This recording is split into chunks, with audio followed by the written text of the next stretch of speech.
Over here, and we are following this breaking news out of Washington. Some serious allegations this morning facing the State Department. That's right. According to internal State Department memos, the agency might have called off or intervened in investigation into possibly illegal and inappropriate behavior within its ranks, allegedly to protect jobs and avoid scandals. This concerns the time that Hillary Clinton was Secretary of State. We want to get right to NBC's chief White House correspondent Chuck Todd with the latest. Chuck, good morning to you.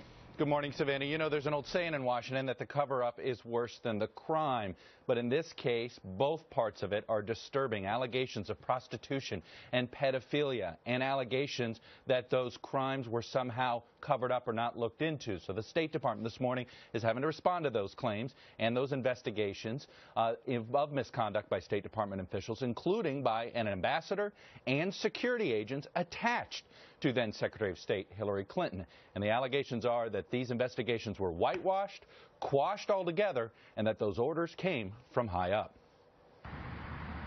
NBC News has obtained documents related to ongoing investigations into some disturbing allegations involving State Department personnel and at least one ambassador.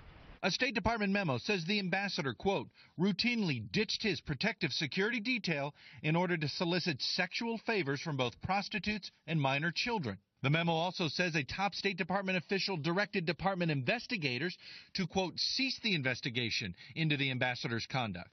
It's just one of what another document describes as, quote, several examples of undue influence from top state officials. On Monday, a State Department spokesperson will not confirm specific investigations. I'm not going to talk about specific cases, but I can say broadly that the notion that we would not vigorously pursue criminal misconduct in any case is preposterous. A former investigator for the department's inspector general has complained to Congress and the media that the investigations have not been thorough because of the pressure from those high-level officials. We take every allegation of misconduct seriously, and we look into it. It was less than 6 months ago that another major internal investigation painted Hillary Clinton's State Department in a negative light. That scathing report on the failed diplomatic security procedures in the aftermath of the Benghazi attack.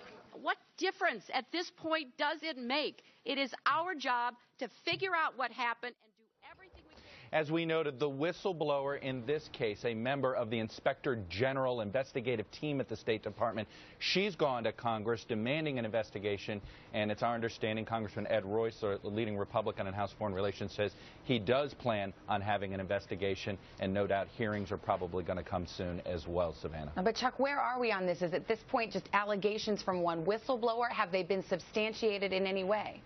Well, here's what it is. The whistleblower says that this report, that the internal investigation having to do with how diplomatic security even investigated these allegations, that's where this scathing report came from. It's how the investigators somehow dropped the investigations, including into this ambassador and onto some other deal, including on folks that were part of security detail. So the allegations themselves haven't been fully substantiated by us, but this Inspector General whistleblower believes that the evidence was clear, but the problem was the investigation wasn't done in time to find out for sure if this misconduct was happening. More to come on this for sure. Chuck Todd, thank you very much. All right, and we are following